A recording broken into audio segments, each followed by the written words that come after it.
Je vous propose maintenant un nouveau tutoriel sur CielPay 2017, donc sur la création des fiches salariés. Donc là, on a bien vu tout le paramétrage pour que après effectivement vous puissiez faire vos profils pour faire après les bulletins de paye adaptés à votre entreprise. Et bien là, nous allons donc terminer, je dirais, le tutoriel sur le menu base par la création des salariés. Alors, on va le voir de deux façons. Dans la première façon dont on va le voir, ça va être par l'assistant d'entrée d'un salarié, parce qu'en fait, c'est vraiment intéressant, surtout lorsqu'on est nouvel utilisateur sur CielPay, de passer par l'assistant, parce qu'au moins vous êtes sûr de n'oublier aucune information, notamment obligatoire pour la DDSU et pour la DSN maintenant. Et donc au moins ça va vous habituer effectivement à mettre toutes les informations obligatoires. Après, quand vous aurez l'habitude, vous ne passerez peut-être plus du tout par assistant d'entrée d'un salarié, mais directement par salarié, où là en fait vous allez balayer tous les onglets pour créer la fiche. Mais c'est vrai que dans un premier temps, pour bien s'habituer aux écrans d'un salarié, c'est intéressant de passer par l'assistant d'entrée d'un salarié. Ce qui peut être intéressant avant donc de créer des salariés, c'est de penser à créer ce qu'on appelle des catégories. Donc là, vous avez déjà des exemples, donc on aurait fait créer.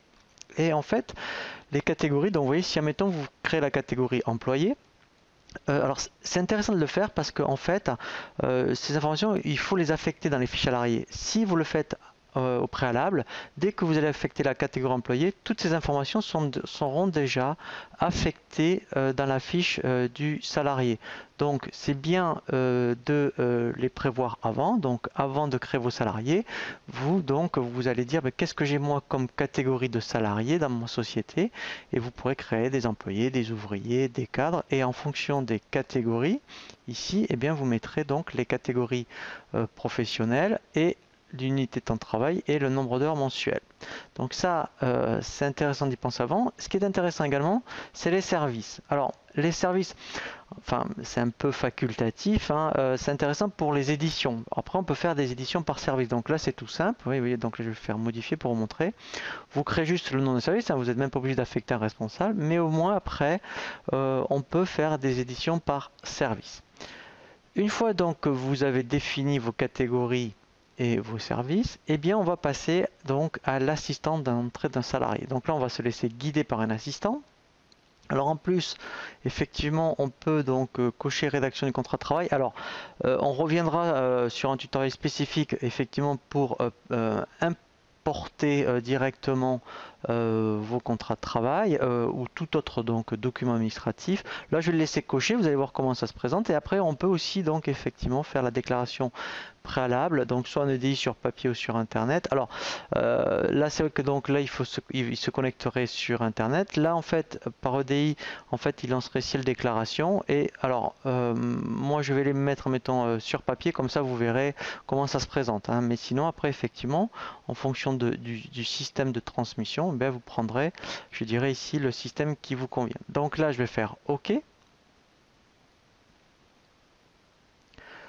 Donc là, il me met un matricule, et ici, voilà, donc là c'est intéressant. Vous voyez, donc tout ce qui est rouge, il faut le remplir. C'est pour ça que l'assistant, moi, va vous obliger à remplir tout ce qui est rouge. Donc là, je vais mettre le nom du salarié. Alors là, si donc là, bon moi je vais pas le remplir parce que je le connais pas. Donc là maintenant c'est bien, c'est que si vous le connaissez, enfin si vous ne l'avez pas, hein, alors en fait on peut très bien donc ne pas le remplir, hein, si vous n'avez pas le numéro de sécu. Donc ça aussi c'est une nouveauté. Voilà, donc après bien sûr si vous avez le numéro de sécu vous pouvez le remplir, mais après sinon il y aura un numéro de sécu provisoire. Donc après sa situation familiale. Voilà, donc après, alors c'est très important maintenant de remplir tout ça, surtout si quand il y aura des prévoyances ou des mutuelles en janvier. Donc là, je vais mettre donc l'adresse. Donc là, c'est vraiment de l'administratif. Voilà. Donc maintenant, je continue, je fais suivant. Voilà, donc là, il fait partie de l'établissement principal, son emploi. Donc là, bien sûr, il faut que son emploi existe. Là, on fait créer. Donc ça, c'est ce qui va apparaître sur le bulletin de paye au niveau emploi. Donc là, je mets comptable. Voilà, catégorie. Donc là, vous voyez, si j'ai pensé avant, eh bien, Voilà, donc là au moins il le fait tout seul. Vous voyez, donc là service. Alors service c'est pas obligatoire, hein, mais je le fais comme ça. Après on verra dans les autres tutoriels pour les éditions. Voilà, alors après si votre convention collective prévoit une qualification, il faut le mettre.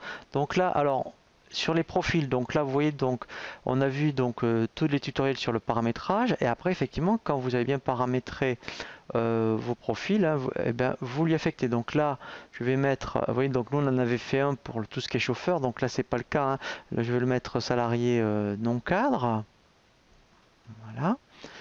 Et après, si votre convention collective prévoit ici, vous voyez, donc c'est ce qu'on appelle un classement conventionnel, c'est obligatoire hein, sur le bulletin de paye. Donc là, mettons, je vais mettre juste un coefficient. Et le code emploi, donc ça il faut le mettre. Alors ça aussi, c'est par rapport à l'INSEE. Donc là, il faut vraiment trouver le code emploi. Alors c'est pas bloquant pour les payes, mais vrai pour la fin de l'année, ça sera bloquant.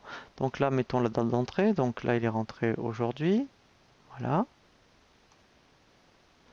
Voilà. Et je continue.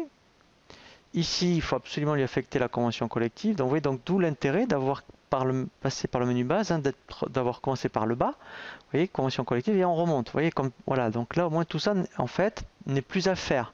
Donc là, on va uniquement rechercher les informations.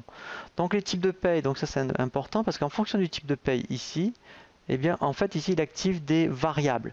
Donc, on verra après comment alimenter la variable salle base et H- pour que, au moins, la première ligne, le salaire de base, se calcule tout seul. Donc là, c'est la rémunération contractuelle, c'est celle qui est définie sur le contrat de travail. Donc là, je vais indiquer maintenant 2000 euros, voilà.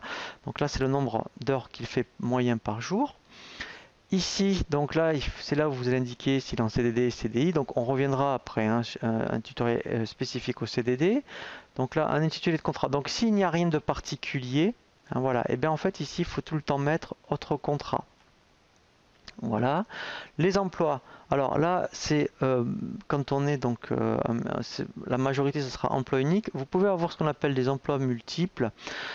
Quand, mettons, eh bien, on le voit surtout dans tout ce qui est restauration. Par exemple, quelqu'un qui est en salle et à la restauration, aux cuisines, mettons dans le même mois, eh bien, ça fera deux bulletins de paye parce que les coefficients ne sont pas les mêmes.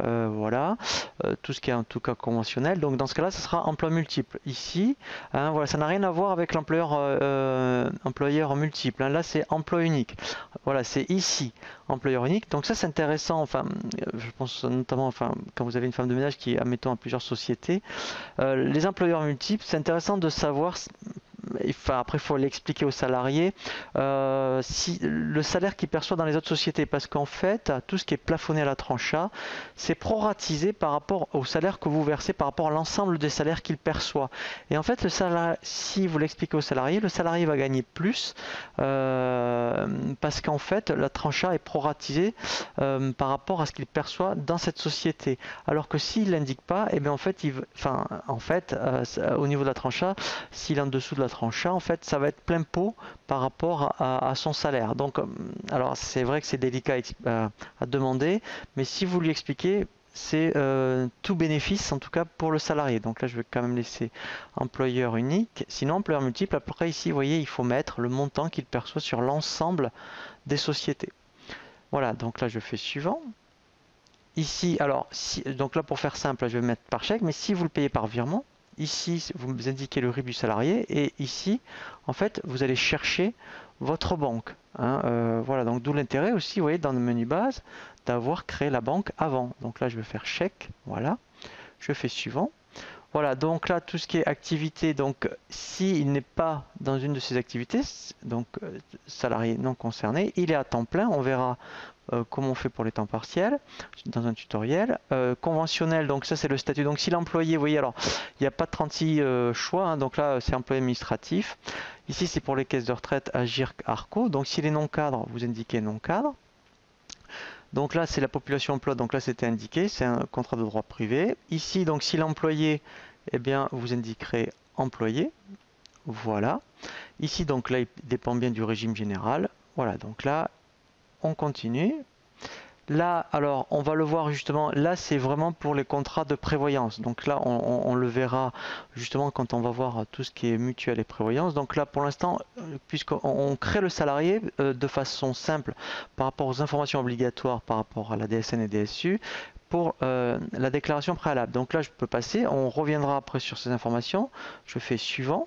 Voilà, et là, c'est terminé. Donc là, après, effectivement, eh bien, donc là, il va me la générer en papier, en PDF, la déclaration préalable à l'embauche. Voilà, donc ça, vous voyez, c'est le modèle de contrat de travail dont je vous avais parlé. Donc on reviendra sur le contrat de travail. Voilà. Et là, vous voyez, donc c'est pour la déclaration voilà, qu'on peut vous voyez, envoyer donc directement à l'URSSAF. Voilà, et après vous pouvez même compléter les informations. Voilà, donc là en fait, on a vu uniquement la création d'un salarié.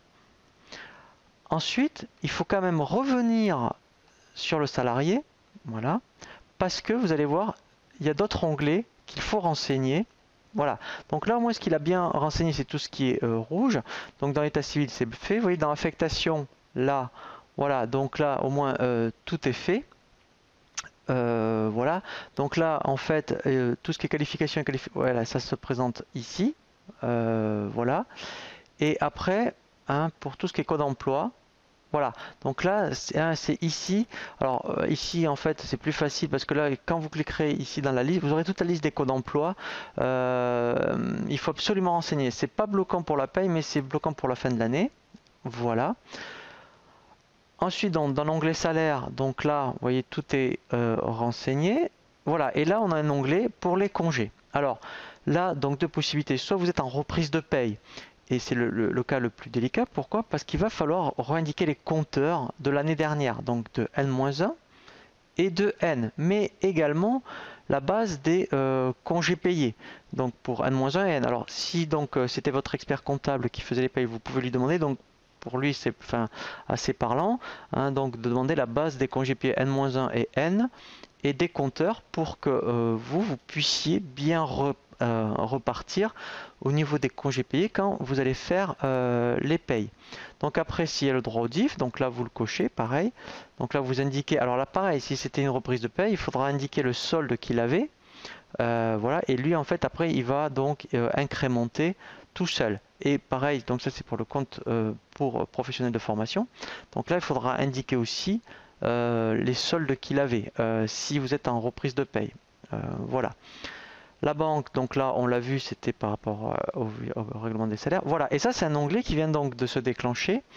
Donc là au moins, voilà, donc là ce sont toutes les variables qui sont propres aux salariés. Alors vous verrez qu'on va retrouver cet onglet dans les bulletins de paye, mais là au moins vous pouvez en saisir deux, puisqu'on a vu que dans salaire, il y a salle base et H- mois qu'il faut renseigner. Et bien ici, en fait, il faut absolument au moins renseigner donc la variable qui s'appelle H-. Ensuite, ici, je vais donc renseigner son salaire. Voilà, 2000 euros. Donc c'est le minimum, hein. Après, on verra donc comment renseigner d'autres variables qui sont propres aux salariés. Mais au moins là, quand on verra donc un tutoriel sur le bulletin de salaire, il va donc ici effectivement créer sa première ligne salaire de base. L'onglet déclaration, voilà, donc ça on ne l'avait pas. Voilà, donc là ici, vous voyez, donc il a bien repris toutes les informations. L'onglet pénibilité, donc là on verra effectivement des tutoriels spécifiques donc, par rapport à des activités où effectivement il y a ces facteurs de pénibilité. Donc là après effectivement si vous êtes concerné, vous êtes un sujet de bâtiment par exemple, eh bien il faudra cocher je dirais les facteurs de pénibilité pour le salarié. IP, voilà, donc ça c'est très important, c'est effectivement l'onglet pour affilier le salarié aux caisses de prévoyance. Donc là, alors là où c'est fastidieux, effectivement, donc c'est quand vous êtes en reprise de paye, il faut régénérer l'historique. Donc en fait, il faut faire ajouter. Donc là, en fait, il faut aller chercher le contrat. Donc là, en fait, il y a un contrat qui avait été créé. Voilà.